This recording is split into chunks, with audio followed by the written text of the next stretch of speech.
டாஸ்மாக் முறைகேடு குறித்து நியாயமாக விசாரித்து தவறு செய்தவர்கள் மீது உரிய நடவடிக்கை எடுக்க வேண்டும் என்று தமிழக வெற்றிக் கழகத்தின் தலைவர் விஜய் வலியுறுத்தியுள்ளார். டாஸ்மாகில் 1000 கோடி ரூபாய் அளவுக்கு முறைகேடு நடைபெற்றிருப்பது கண்டுபிடிக்கப்பட்டிருப்பதாக அமலாக்கத்துறை அறிக்கை வெளியிட்ட நிலையில் தமிழக வெற்றிக் கழகத்தின் தலைவர் விஜய் தமிழ்நாடு அரசை விமர்சித்து அறிக்கை வெளியிட்டுள்ளார். அதில் டாஸ்மாகில் நடைபெற்ற முறைகேடுகள் குறித்து அமலாக்கத்துறை விவரித்திருப்பதை பார்த்தால் ஒரு ஊழல் இலக்கியமே எழுதலாம் என்று விமர்சித்துள்ளார். டாஸ்மாக் முறைகேட்டை ஆழமாக விசாரித்தால் சிறு மீன்கள் முதல் திமிங்கலங்கள் வரை சிக்கும் என்றும் விஜய் குறிப்பிட்டுள்ளார். இந்த மோசடியில் சம்பந்தப்பட்டவர்கள் யாராக இருந்தாலும் அவர்களை நியாயமான விசாரணைக்கு உட்படுத்தி உண்மைகளை வெளிச்சத்திற்கு கொண்டு வர வேண்டும் என்றும், ஆனால் விசாரணை நியாயமாக நடக்குமா என்பது மேலே இருப்பவர்களுக்கும் இங்க இருக்கக்கூடிய ஆட்சியாளர்களுக்கு மட்டுமே வெளிச்சம் என்றும் விஜய் குறிப்பிட்டுள்ளார். எத்தனை கோடிகளை கொட்டினாலும் இனிமேல் ஊழல் வித்தைகள் செல்லாது என்று கூறியுள்ள விஜய் 2026 சட்டமன்ற தேர்தலில் மக்கள் நிச்சயம் ஊழல்வாதிகளை ஒதுக்கி தள்ளுவார்கள் என்றும் தெரிவித்துள்ளார்.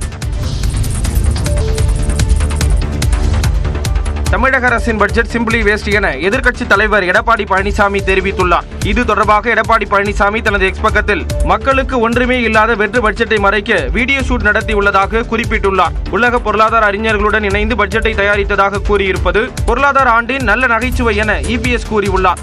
ரூ போட்டதால் பட்ஜெட் ஹிட் ஆகிவிட்டது என்று சினிமா வசனம் பேசுவதாக எடப்பாடி பழனிசாமி குறிப்பிட்டுள்ளார். நடப்பு பட்ஜெட் தான் தமிழ்நாட்டு அரசியல் வரலாற்றில் திமுகவின் இறுதி பட்ஜெட் என்பது மக்களின் கருத்து என தெரிவித்துள்ளார். 72 ஆண்டுகால தமிழ்நாட்டு ஆட்சிகளின் மொத்த கடனையும் 4 ஆண்டுகளில் வாங்கி கடன் வாங்குவதில் ரெக்கார்ட் பிரேக் மற்றும் பிளாக்பஸ்டர் சாதனை செய்த ஒரே முதலமைச்சர் என எடப்பாடி பழனிசாமி குறிப்பிட்டுள்ளார்.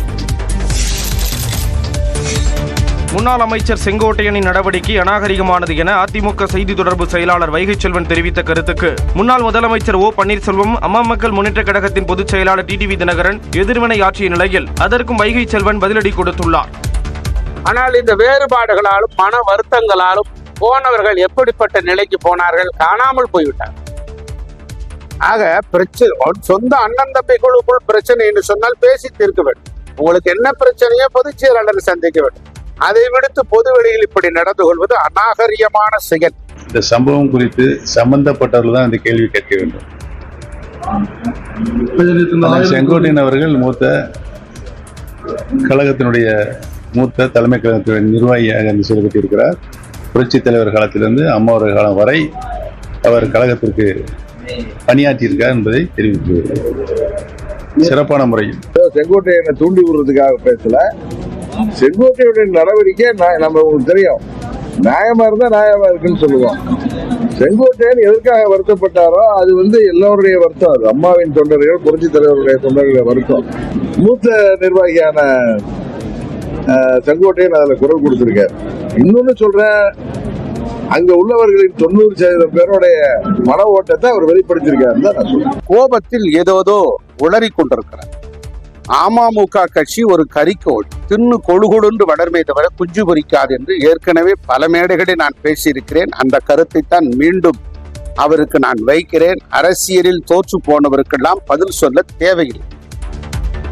2026 தேர்தலில் திமுகவிடம் கூடுதலான தொகுதிகளை கேட்போமே தவிர அணி மாற மாட்டோம் என்று விசிக தலைவர் திருமாவளவன் தெரிவித்துள்ளார்.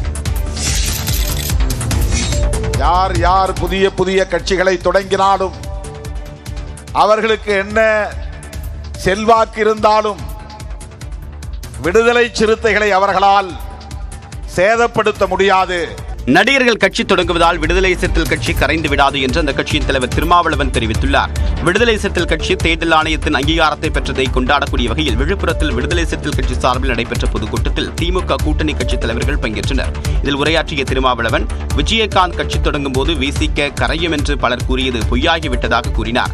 சினிமா கவர்ச்சியின் மூலமாக இந்த இளைஞர்களை எவராலும் திசை மாற்றிவிட முடியாது, மடை மாற்றிவிட முடியாது. நடிகர் ஒருவர் கட்சி தொடங்கிவிட்டார், இந்த இளைஞர்கள் எல்லாம் அந்த பக்கம் ஆட்டு மந்தைகளை போல் திரும்புவார்கள். ஒரு நடிகரின் பின்னால் இளைஞர்கள் எப்படி திரும்புவார்கள் என்றால் அந்த இளைஞர்கள் திருமாவளவனுக்கு தேவையில்லை. மேலும் 2026 தேர்தலில் திமுக கூட்டணியில் கூடுதலான தொகுதிகளை கேட்போம் என்றும் அதற்காக அணி மாற மாட்டோம் என்றும் திருமாவளவன் குறிப்பிட்டார்.